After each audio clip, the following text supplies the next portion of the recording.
Welcome to Mild Moodcast, a podcast meant to explore mental health through the lens of another human hanging on by a thread.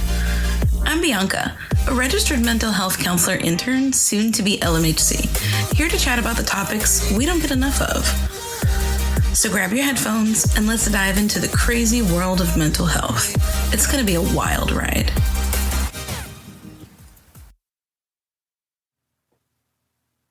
Welcome back, guys, to another episode of Mild Moodcast. Happy Sunday, or whatever day you're listening to this. I hope that you are having an amazing day or had an amazing day. This one's getting posted a little later than usual. I was out of the house and I had a couple things going on, so you know what? Better late than never. As you may have noticed, today's episode is called The Nervous System and the Soul: How Anxiety Disconnects Us from Ourselves. So before I jump into this, I want to do my typical disclaimer. As always, while my podcast is meant to spark reflection and curiosity, it's not a replacement for therapy. If you're navigating heavy emotions or challenges, please reach out to a professional. Therapy is a safe space to process and grow. Have you ever felt like your body was stuck in overdrive? Like your mind is racing even when nothing's actually happening? Like you can't shut it off no matter how much you try. You might be lying in bed, exhausted, but your body doesn't get the message. Or maybe you feel like you have to be doing something all the time. Because the moment you sit still, that anxious feeling creeps back in. You feel restless, uneasy, always waiting for something bad to happen. Anxiety isn't just a feeling. It's not just overthinking. It's something that lives in the body. And when we don't know how to work with it, it can pull us further and further away from ourselves. That's what I want to talk about today. How anxiety disconnects us from our bodies, from our intuition, and from that part of us that actually knows we're safe, even if we don't feel that way. So let's talk about why anxiety feels like it takes over. Contrary to popular belief, anxiety isn't just in your head. It's in your body. And when you understand that, it makes so much sense why it feels impossible to just think your way out of it. Our bodies are wired for survival, always scanning for danger, even when there isn't any. When anxiety kicks in, it's like your body flips a switch. It puts you into high alert, like there's an emergency, even when you're just sitting in your car or lying in bed. And that's because your nervous system is running the show. It's like having a built-in alarm system that's like, hey, something isn't right. We need to protect ourselves. The problem? Your nervous system can't tell the difference between real danger and perceived danger. So it reacts the same way, whether you're about to get hit by a car or just had an awkward conversation with someone. And when the alarm gets stuck on, that's when we start to feel disconnected. Like we're trapped in our heads, stuck in overthinking, or completely numb to everything. When I think about this topic, I think about when people watch movies, because maybe that wasn't clear to you. Like, how do you get stuck, in the on position? What do you mean your brain can't tell the difference between real and perceived danger? If you are a person that watches scary movies, take a second to think, what does your body do when you're watching scary movies? What happens? Your heart starts to pump pretty fast. You get tense. You get jumpy. and a few other things. Might get thirsty, feel breathless. You're not the person in the horror film. You're watching people. But that same feeling is running through your body and your mind. That's why some people hate it and other people love it. It's a fun feeling to some. So how does anxiety disconnect you from yourself?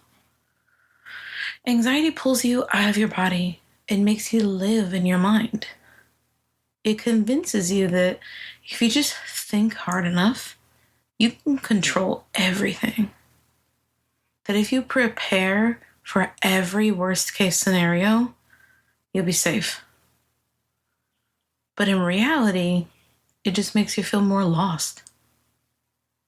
And it's amazing because when we think about the way that we feel anxious, like a second ago I just said, your brain tries to convince you, yeah, let's prepare for every worst case scenario. But what usually happens, you run in place. Nothing happens. No plans are made. It's like standing in quicksand. Anxiety is loud, urgent, demanding. It tells you to overanalyze everything, to question yourself, and to seek reassurance.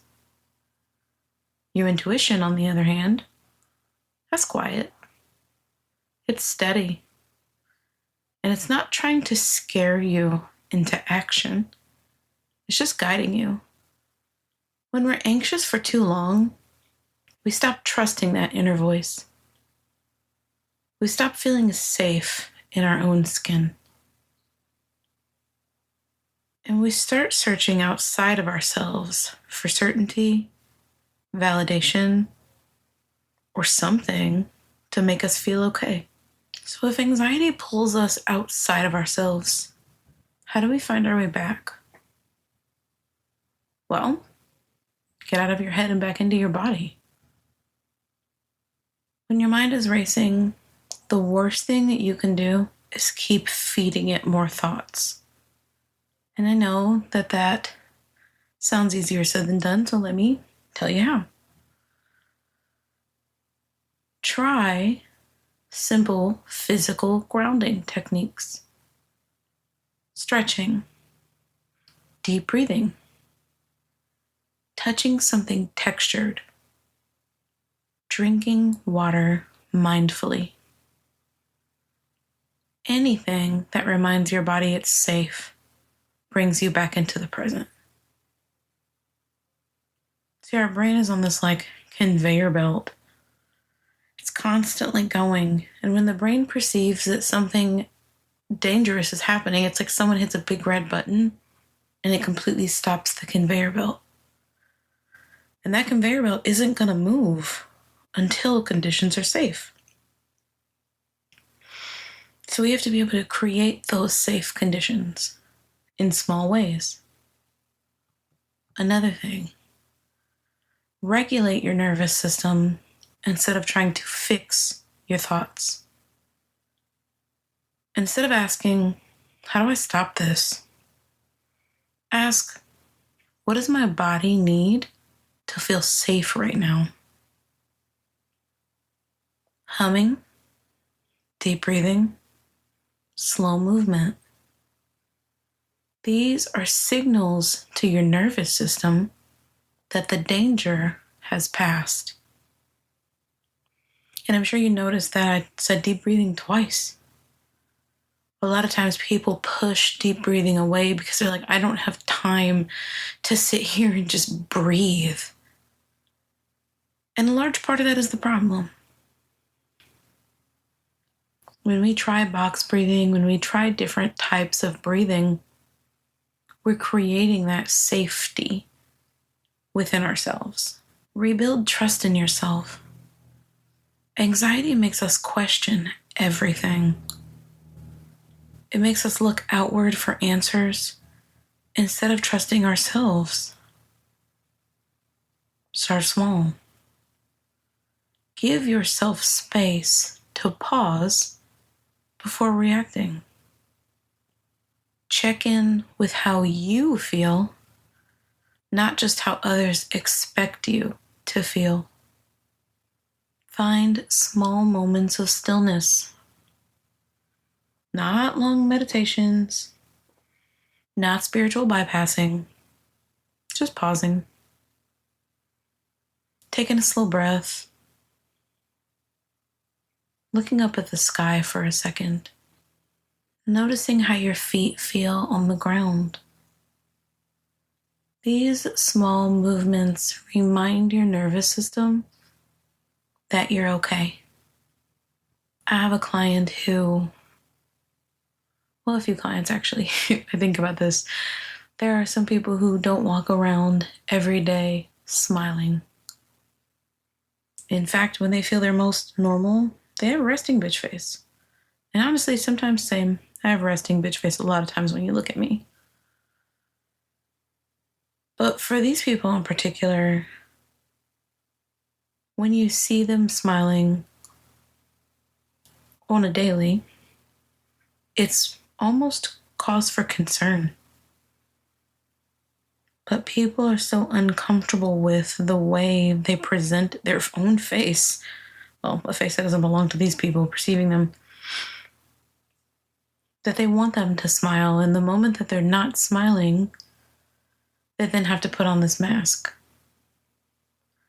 So I have clients who feel more anxious because they cannot be with just themselves in the way that they feel. I have encouraged people to say, this is what I normally look like, and if I'm smiling too much, then be concerned. Because otherwise I can't even regulate if I can't sit there with the face I need to sit there with. A lot of times people look plain or they look mildly withdrawn. In reality, they're just comfortable. So even though that's not exactly what the anxiety part is about, it's still important to be true to your actual outer emotion. Because then you're not having to hide something or feeling like you're hiding anything or feeling like you have to put on a show for someone else. If you've been feeling anxious or disconnected, you're not broken. Your nervous system is just trying to protect you in the only way it knows how. But the more we learn to listen to our bodies, the more we realize we don't have to live in a state of fear forever. We can learn to come home to ourselves again. And although this episode is short, I think that it is powerful. And I would encourage you to think, what's one small thing you can do this week to help your body feel safe? If this episode resonated with you, I'd love to hear your thoughts. Leave a review, rate the podcast, share it with someone who needs to hear this today. And as always, thanks for being here. Bye, guys. Thanks for tuning in to Mild Moodcast. Remember, the conversation doesn't end here. If you have any burning questions or topics you'd like me to cover, don't hesitate to reach out. You can find me on YouTube at Mild Moodcast and Instagram at Mild Mood Therapy. Let's keep the conversation going and continue to explore the wonderful world of mental health together. Until next time, stay curious and keep smiling.